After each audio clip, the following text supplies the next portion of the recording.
each of us here has been handpicked specially to be at this event. It means you are handpicked to make a difference. Her Excellency has shown what difference that one person can make. And I believe we have all been called to be here to make a difference as well.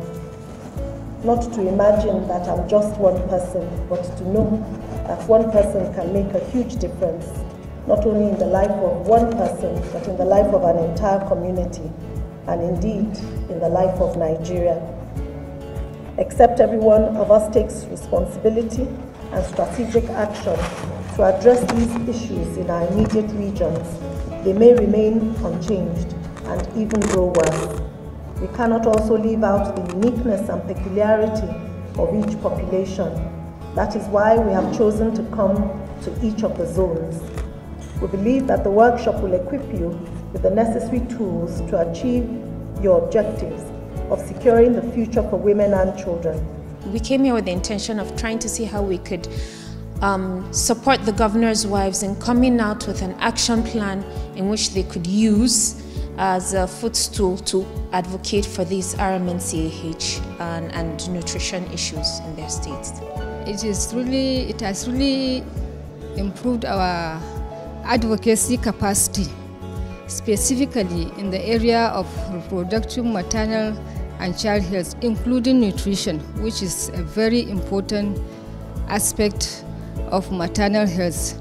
When we get back to our various states, we are going to sit with our Excellency, the wife of the state governor, to discuss what we have learned here and what we have adopted, like the work plan, which we are going to cascade for the year 2018, which I hope we are going to get the support from the government and develop a very good intention that we are going to work for the mothers in the state and the under 5 children, so that at the end of the 2018, we will see the reduction of morbidity and mortality rate for the maternal and child health in the state, inshallah.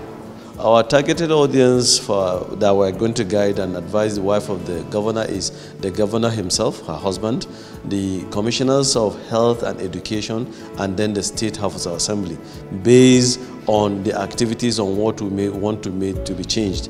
We want an increase in the budgeting, especially the timeline on reproductive health and adolescent, so as to target those indices that are so dismal in the fact sheets that we have. So we are targeting the husband to empower, to give authority for the action increase in the budgeting. We are targeting the National State Assembly in also the same vein, so that they now impact on the budgeting process, so that more is given to these budget lines of reproductive health and even the health industry itself. The Commissioner of Education come into play, where we want to have a policy on ground and probably mostly a legislation on how to enroll girls in school and also retain them. Then the schools will also be made conducive to girls' retention in school, and in so do we want to pursue that and achieve it within this period.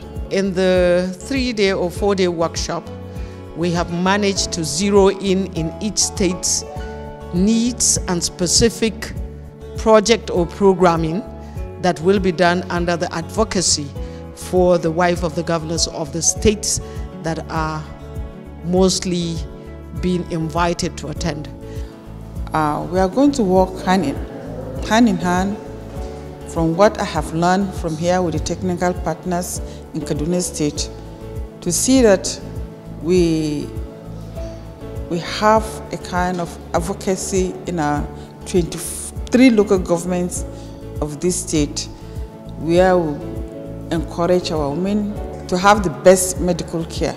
The training has been good, and we have benefited a lot, especially in terms of how advocacies could be carried out, and then how the messages could be passed across, and how we could achieve positive and results and impacts. if you're a trainee and you're not getting response from your audience, it means that your training isn't effective. But what we have seen so far, we can see a good response from the participants.